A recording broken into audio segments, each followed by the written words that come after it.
శ్రీగురుభ్యో నమ. హరి ఓం. Veerabhadrarao Mamillapalli presents YouTube ఛానల్ని పూర్తిగా చూడండి, లైక్ చేయండి, షేర్ చేయండి, సబ్స్క్రైబ్ చేయండి. మరి ఈరోజు తెలుసుకునే విషయం ఏంటో ముందు మా తల్లిదండ్రుల నమస్కారాలు, గురువుల నమస్కారాలు, ప్రేక్షకుల నమస్కారాలు. మనం చేసే ప్రతి పనికి కూడా వెనకాల సాక్షులు ఉంటారట. ఎవరా సాక్షులు? ఆ సాక్షులు ఏం చేస్తారు? పాపపుణ్యాలు లెక్క పెడుతూ ఉంటారట. ఎంతమంది వాళ్ళు? 18 మంది సాక్షులు ఉంటారట. జీవి మరణించిన తర్వాత వాళ్ళు చేసే పాపపుణ్యాలు లెక్క పెట్టేవాళ్ళు పైన సాక్ష్యం చెప్పారు. మొత్తం 18 మంది ఉంటారట. ఎవరా 18 మంది? మనం ఏమనుకుంటాం? నా చుట్టూ ఎవరు లేరు, నేను ఒక్కడనే ఉన్నాను అనుకుంటే తప్పే. మనం చేస్తున్న పాపపుణ్యాలకు లేక కర్మలకు 18 మంది సాక్షులు ఉన్నారట. నన్ను ఎవరూ గమనించడం లేదు అని మనిషి అనుకుంటే చాలా పొరపాటు. ఆ 18 సాక్షులు 4 వేదాలు, పంచభూతాలు, అంతరాత్మ, ధర్మం, యముడు, ఉభయ సంధ్యలు అంటే ఉదయం సంధ్య, సాయంత్రం సంధ్య, సూర్యచంద్రులు అంటే సూర్యుడు చంద్రుడు, రాత్రి పగలు, ఇలా 18 మంది ఆ మనిషిని అనుక్షణం నీడలా పర్యవేక్షిస్తుంటాయట. వీటి నుంచి మనిషి తప్పించుకోవడం అసాధ్యం. వీటిని గుర్తించలేకపోవడం వల్ల ఇవన్నీ జడ పదార్థాలని, సాక్ష్యం చెప్పడానికి నోరు లేదని మానవుడు భ్రమపడుతూ ఉంటారు. ఇవి మరి మనిషి ప్రతిచర్యను నమోదు చేస్తాయి. వాటిని విధికి చేరవేస్తూ ఉంటాడు ఎప్పటికప్పుడు. అది వాటిని కర్మలుగా మలుస్తుంటారు.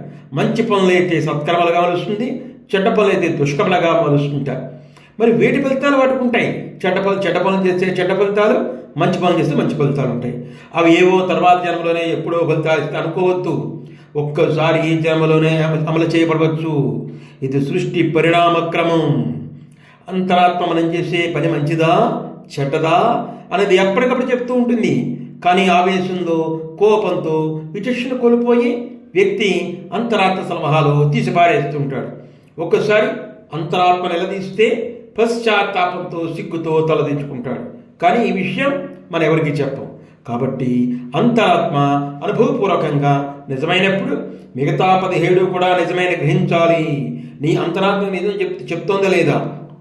నువ్వు అనుకుంటే మనస్సులో ఇది తప్పు ఒప్పు అని అనుకుంటున్నావా లేదా అంటే ఈ 17 కూడా నిజమైన గ్రహించాలి. ఈ 18 సాక్షులు కూడా ఎప్పుడు గమనిస్తున్నాయంటే ఎవరు చూడాలో వాళ్ళు చూస్తున్నట్టేగా. అంచేత మానవుడు భూమి మీద ఖచ్చితంగా ఎటువంటి తప్పులు చేయకుండా ఉండాలి. పూర్వకాలంలో ధర్మాన్ని అనుసరించేవారు. ఎందుకంటే వాళ్ళకి ఇవన్నీ తెలుసు. మన ఋషులు ఎప్పుడో చెప్పారు ఇవన్నీ కూడా. ఈ సత్యాలన్నీ ఎప్పుడో చెప్పారు. అందుకే అందరికీ కూడా, రాజులకి, ప్రజలకి అందరూ కూడా ఈ ధర్మాన్ని ఖచ్చితంగా అనుసరించేవారు వాళ్ళందరూ కూడా. అంచేతే ధర్మో రక్షతి రక్షిత. ధర్మాన్ని రక్షించినట్లయితే అది మన రక్షిస్తుంది అని చెప్పడం ఉద్దేశం. అంచేత ఈ 18 సాక్షులు కూడా ఎప్పుడు గమనిస్తూ ఉంటాయంటే ఎవరు చూడాలో వాళ్ళే చూస్తున్నట్టేగా. మరి ఈ జ్ఞానాన్ని కలిగినప్పుడు ఏ మనిషి కూడా చెడ్డ పనులు చేయడానికి తెగించడు.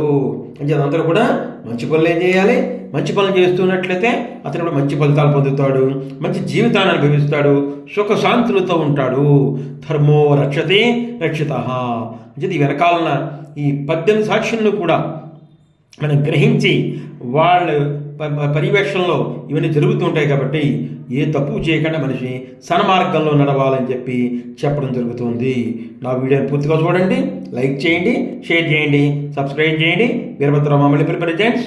ఓం సాయిరామ్, ఓం నమః శివాయ. ధన్యవాదాలు.